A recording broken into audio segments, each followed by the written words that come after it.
Hi, I'm Kris Abel with Metro News, and today I'm in conversation with Dana Jan, the director of an action-adventure alternate history video game called The Order, 1886. A war without end requires a soldier without end. But in this age, the convictions of a knight hold little comfort. Dana, thank you very much for your time. What's cool about The Order 1886 is that you are exploring a number of cultural and literary obsessions. And I guess the main one to talk about is the Knights of the Round Table, which most people are familiar with the Arthurian tales, but you definitely have a unique twist. Sure, yeah. I think one of the things that got us really excited when we first started working on the game was coming off of some of the previous things we'd work on, like the God of War games, for example. It kind of made us very conscious of this idea of taking something that people know, in that case it was Greek mythology, and putting our own spin on it, and having the reasons why, events in mythology took place actually be centrally kind of caused by a character that you get to play in a video game, was really, really fun, and it allowed us to kind of put a spin on things that people maybe thought they knew, and kind of see things in a different light, and actually be involved as a gamer in some of these big events that you kind of knew about. So for us, when we started thinking about making our own IP, we were like, that's really fun to do. It's like, it's cool to leverage what people know and don't know, and then play with that and build upon that. So we thought, what else out there is kind of cool? What are people, like you said, what are they obsessed about? What are these things that people already hold dear to them? And so the Arthurian lore, came up, and we started talking about that.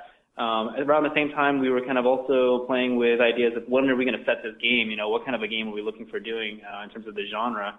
And we kind of settled early on and saying, we think that shooters are kind of here to stay, and a lot of us here at the studio have always loved playing shooters.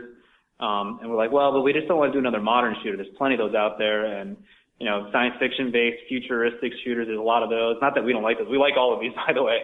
But we were looking for something that was kind of niche, something for ourselves, and we said, okay, well, what if we set it right around the time when, firearms are starting to take off, and that's sometime, kind of 1800s-ish. But that's not special enough. What if we took something even more, ancient than that and kind of infused it into the culture of the characters that are going to be living in this 1800s universe?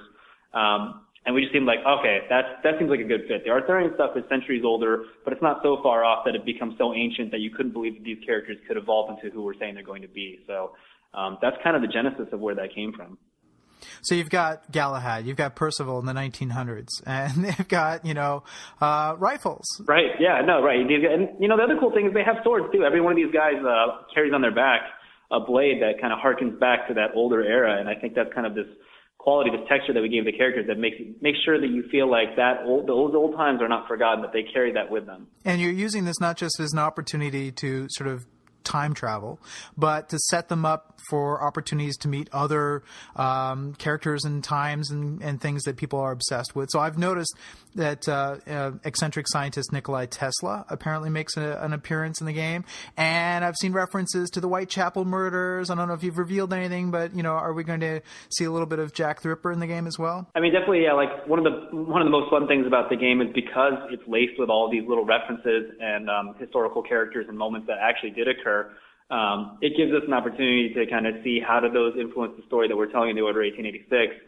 But unfortunately, because it does that, I don't want to spoil some of those things. That's actually some of the best stuff that I think people are not going to want to, have us take all those teases and actually, give away what they really mean for our game. But no, I mean, it's a good point. We have characters like Tesla who people know about, and he's starting to come into the kind of public eye at this point with some of the popular films and stuff that have come out, like The Prestige.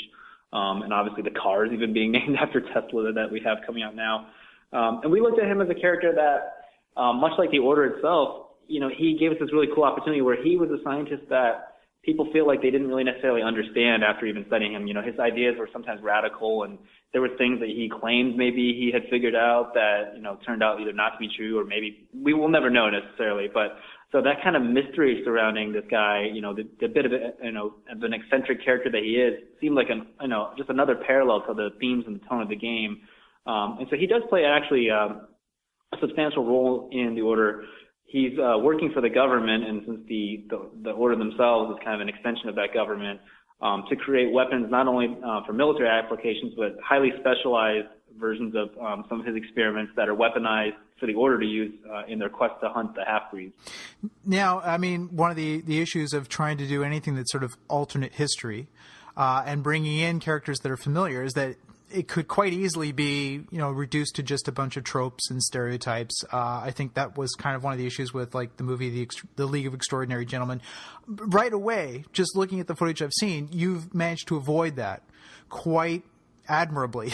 I think the task when you're doing something that's alternate history, you're starting off with something that's preposterous.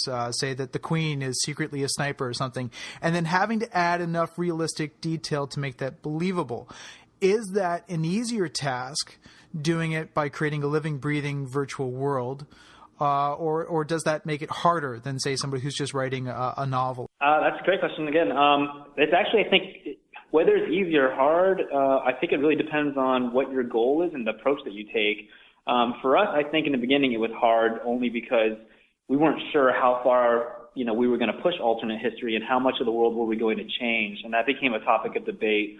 Very early on, we did a lot of exploration, both in the kind of outline of the story that we were trying to draft, as well as conceptual art that we were creating in the studio. And we had this idea early on that we would kind of do a stylized reality, and we had really large architectural advances that were happening in the skylines of London, like skyscrapers and stuff. And I think at some point we realized, okay, we could go down this road, and it's a little bit too fantasy at this point. I mean, it's interesting and it's cool in its own way, but one of the things that started to happen was we started to lose sense of the characters' humanity and the believability of the events that we were talking about, and the history started to matter less because you had to explain everything else. Like, well, then why is this way? Why is this that way? Because there becomes too many questions, and in the world you don't take it for face value or believe any of it because it's too I guess augmented. So what we did is we said, okay, look, we really want to shoot for a game that is next gen in a way that we're saying is very realistic. We want to have characters that feel gritty and grounded. We want to create a world around them that you just are immersed in, and you question some things because we want you to question them because they are different. Those are the things that do stand out. But we want you to look at people and the world and not really think, oh yeah, this is fake. I give up on understanding it. So I think that's when it started to get easier for us. We started to kind of say, like, let's actually not change things unless it makes sense that it was changed as a result of events prior that we care about, and then let's keep everything as real as we possibly can, so that people accept the world. And I guess another big thing that sets your game apart from others is that you rely heavily on acting. You have flesh and blood actors who are taking on many of these roles. You're motion capturing. Certainly, that has to help in terms of giving these fanciful ideas a certain amount of credibility. Sure, yeah, that's another good point, which is games are evolving. It's amazing what we have access to now. I think the film industry has really helped us make leaps and bounds in terms of performance capture, and it's getting to a point now where it's more accessible to more developers. And for us, we took that as one of the biggest challenges was can we actually leverage that and utilize it and make it make sense in our game, because traditionally what you'll see happen is people use motion capture for what their cinematics in the game, which are just the parts that you're not playing, and then now more and more people are starting to try to figure out how to use it for the characters themselves in the game while you're playing them, which is now creating much more believable motion. It looks more realistic than necessarily hand animating anything from scratch like you would traditionally keyframe things. But there's another layer to it that we had to think about all the time for us to make our characters really feel real. I want you to feel like you were Galahad all the time, not just like you were a soldier that was maybe generic and then you were this knight who had, these honorable qualities and this jaded quality, et cetera. When we hit the movie portions of cinematic, we wanted all that stuff to come across in the gameplay, which is why we keep throwing around this term that we feel the game is cinematic when you play it. Even like when I would go down to the mocap shoots for the in-game animations, like just movement or shooting or running or jumping or climbing, we would talk about like what's going on in the character's head, like how does he feel when he's in combat? What type of a soldier is he? Why should he move a certain way? How would he carry himself in his rifle? And these were, basically kind of tones and character work that we wanted to have embodied in the gameplay animations. And I think that's where our game is going to, hopefully break down some of those barriers, and people are going to really feel like, wow, I know who Galahad is all the time, even when it's as simple as I'm pushing forward on the analog stick and walking through a corridor. And if all these things weren't enough for you to juggle, your game Your game includes a lot of like modern concepts as well. I mean, you're taking wireless communication, thermal imaging, but trying to bring it into the reality that you've created by using the technology of the time, and even so much as just in terms of the elements for creating a movie-like experience. When you have explosions, those explosions aren't the ones that we're used to. They're thermite explosions.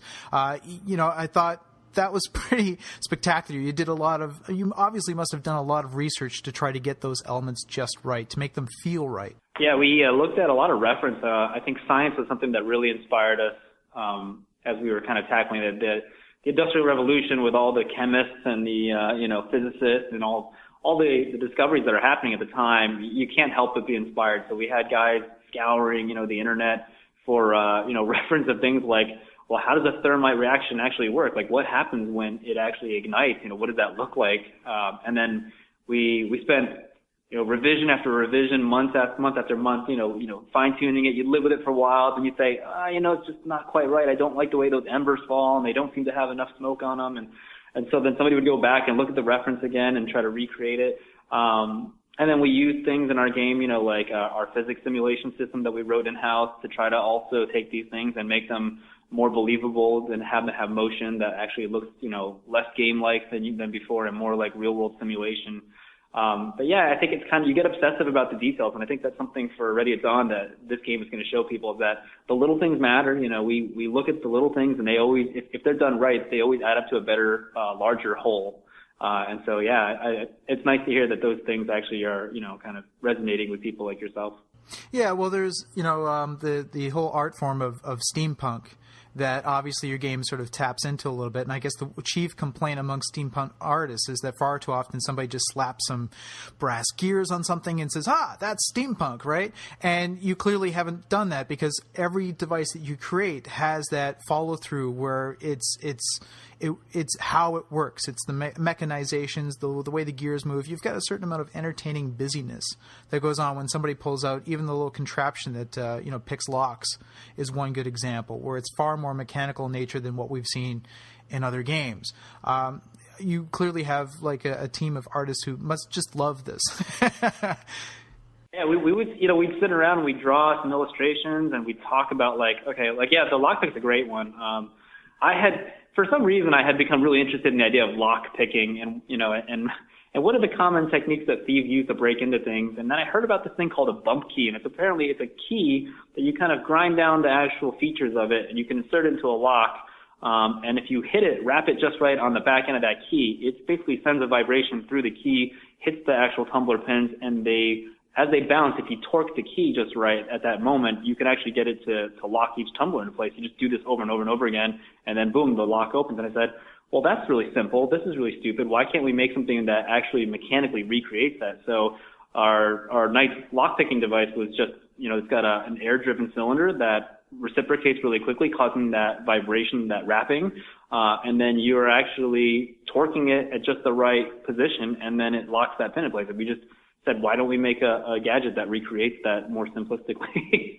But yeah, it comes from doing the research, Yeah, and the other interesting choices you've made is in the actual gameplay itself. So even though this is a game that many times is sort of a first-person shooter, then it becomes like a third-person action game, and it retains a lot of those modern, intense conventions that we've seen in other games that depict like World War II. Undeniably, your game has still a very romantic sense of adventure, of swashbuckling to it that is curious. Even in terms of, say, the lighting, for example, when people are fighting, the lights are not the usual. Sometimes people are fighting what looks like by moonlight or by gaslight. It has a very different feel, even though the sort of the mechanizations are the same as what you've seen with other games. The spirit of the entertainment that you're going after is clearly something that's a little more of a throwback to adventure and literary escapades. I think the aesthetic quality that you're kind of touching on is part of the way that, we present the action and the game and the narrative. All those things, we light everything a certain way, and it has a fairly kind of more like soft, sculpted with light type of feel. And I think some of that romanticism that you're feeling, it comes from treating it less like most people do video game art and lighting, and more like you would a period piece film. And that's really, for us, it was understanding all those elements that go into that image that you see in front of you that's changing 30 times a second. You know, what does it take to make it feel like you're in there, and the nuances, you know, you can kind of almost feel like you can breathe their air, and not like, okay, I get it, it's a game, it's a slightly sterile feeling virtualness that I'm going through. You know, I think there's a barrier there. You know, it's like when we talk about believable characters, there's like an uncanny valley. I think the same is true just for like your ability to attach to the material based on the aesthetic that you have. And I think that's something that we really, you know, we hope that people kind of can get to the material and the characters and the gameplay, because we've made that feeling there for them that's kind of embracing. Now, your knights are fighting, and you don't really seem to be giving away a lot of information about this, but sort of the big fight is against a kind of monster. They're people who, a hidden monster. They seem like people at first, and then they transform into creatures.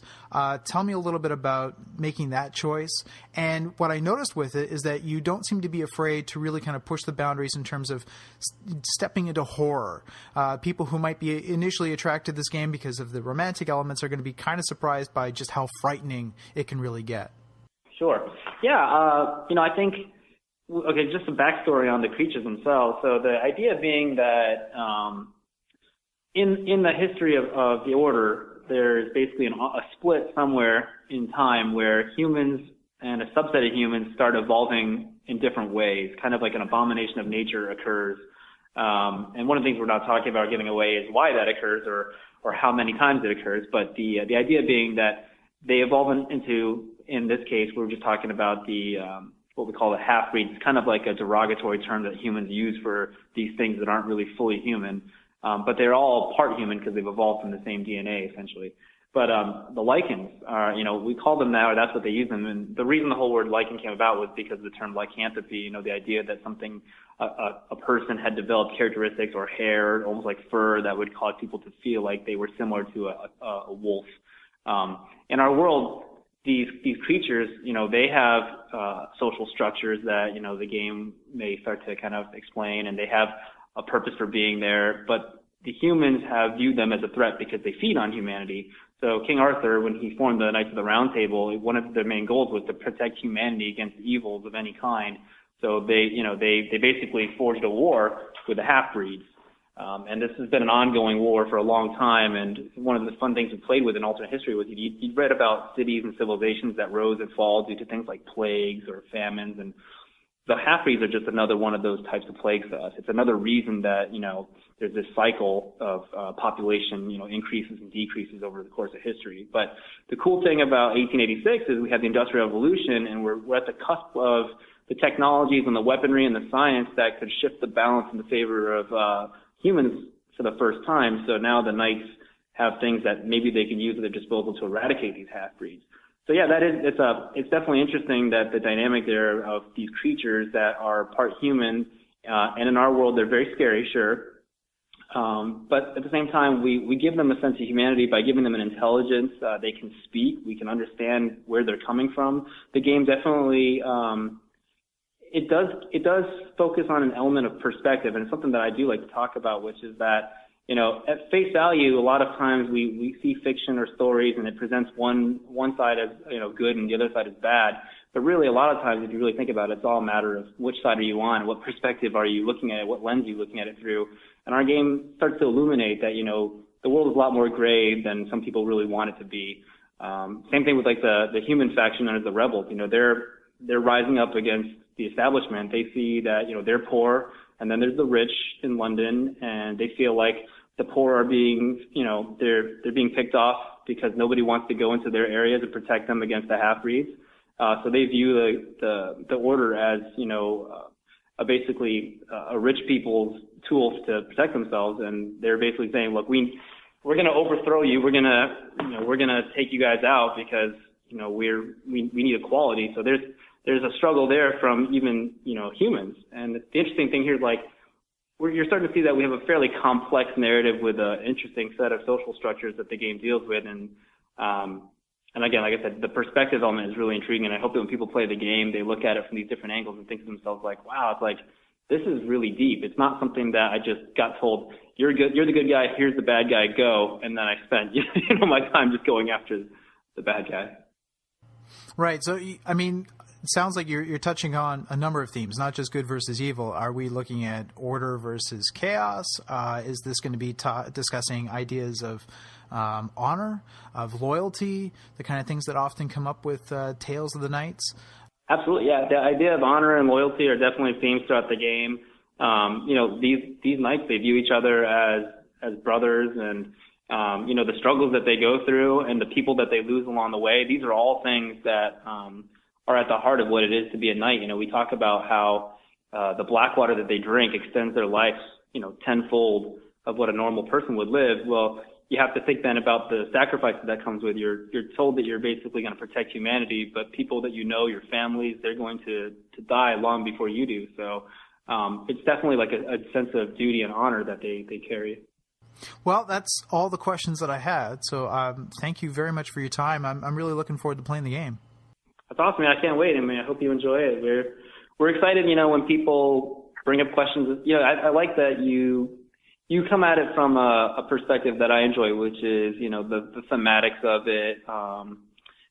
People who understand like the the kind of literary parallels that we have. That's stuff that we hope that our game is a vehicle for other people to kind of go like, wow, there's more to games than, sometimes other games let on, that you could actually put quite a good amount of effort in terms of storytelling and giving people material that makes them think. One of my biggest goals would be for people to play this game, go talk to their friend who played the game, and they're going to have a 3-hour, debate every day for the next couple of weeks about what things meant. You're like, how did you feel about that? Because I feel like that's really, one of the most intriguing aspects of gaming is the social aspect, and I hope that this game gives them, fuel for that. Yeah, definitely. And when you have an adventure that can go from 20 to 40 hours long to get through, you certainly hope that people aren't just zoning out, that you're giving them something to contemplate, think about. So I'm looking forward to those kinds of conversations too. Thank you very much. I really appreciate your time. You're very welcome, Chris.